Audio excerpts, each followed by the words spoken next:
പലസ്തീനിലെ Israel ബോംബിട്ടിട്ട് തകർന്നു വീണ വീടുകൾക്കടിയിൽ നിന്ന് ഈ ഒരു കത്ത് കിട്ടുകയാണ്. ഈ കത്തിൽ എന്താ എഴുതിയിട്ടുള്ള അറിയോ നിങ്ങൾക്ക്? എൻ്റെ പേര് ഹയ എന്നാണ്. ഈ എഴുതുന്നത് എൻ്റെ വിൽപത്രമാണ്. ആരാ വിൽപത്രം എഴുതല്? സാധാരണ 60-70 വയസ്സൊക്കെ ആയി അല്ലേ, നമ്മളൊരു മരണത്തിന്റെ അടുത്തെത്തിയെന്ന് തോന്നുന്നൊരു സമയത്താണ് വിൽപത്രം എഴുതുക.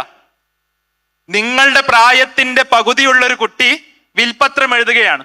എന്താണ് ആ വിൽപത്രത്തിൽ ഹയ എഴുതിയത്? ഞാൻ മരണപ്പെടുകയാണെങ്കിൽ എൻ്റെ കയ്യിൽ 80 ശക്കൽ പണമുണ്ട്.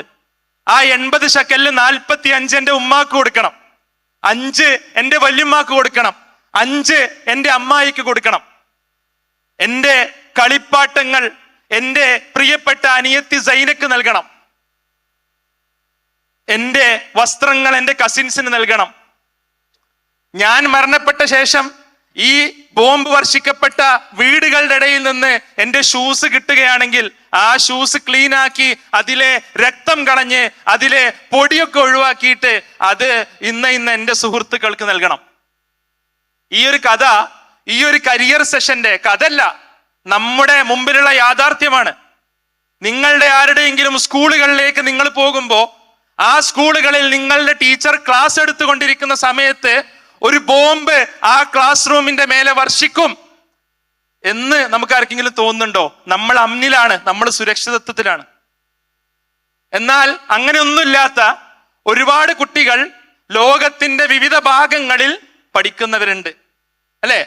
അപ്പൊ അവിടെ എന്തിനാ ഈ കഥ, എന്തിനാണ് ഈ ഒരു സംഭവം ഞാൻ പറഞ്ഞത്? നമ്മൾ കുറച്ചുകൂടി സീരിയസ് ആവണം. നമ്മൾ കുറച്ചുകൂടി സീരിയസ് ആയി ഈ ലോകത്തുള്ള നമ്മുടെ റോളുകളെ കുറിച്ച് ആലോചിക്കണം. നിങ്ങൾക്ക് അള്ളാഹു ഒരുപാട് അനുഗ്രഹങ്ങൾ നൽകിയിട്ടുണ്ട്. നിങ്ങളിൽ പല കഴിവുകളുള്ള ആളുകൾ ഉണ്ടാവും. നിങ്ങളിൽ നന്നായിട്ട് പാടുന്ന ആൾക്കാരുണ്ടാവാം, നന്നായിട്ട് എഴുതുന്ന ആൾക്കാരുണ്ടാവാം, നന്നായിട്ട് മാത്സ് അറിയുന്ന, സയൻസ് അറിയുന്ന, സോഷ്യൽ അറിയുന്ന ആൾക്കാരുണ്ടാവാം, നന്നായി വായിക്കുന്ന ആളുകൾ ഉണ്ടാവാം, പല രീതിയിലുള്ള കഴിവുകളുള്ള ആളുകൾ ഉണ്ടാവാം.